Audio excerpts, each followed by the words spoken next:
وسواء عليهم أأنذرتهم أم لم تنذرهم لا يؤمنون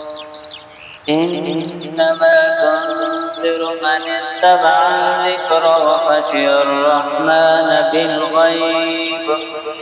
فبشره بمغفرة وأجر كريم. إنا نحن نحيي الموتى ونكتب ما قدموا وآثارهم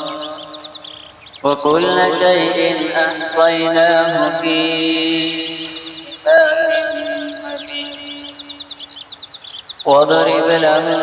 مثلا أصحاب القرية إذ جاء المرسلون إذ أرسلنا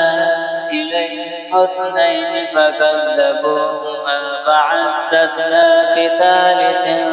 فقالوا إنا إليكم مرسلون قالوا ما أنتم إلا بشر مثلنا وما أنزل الرحمن من شيء إن أنتم إلا تكذبون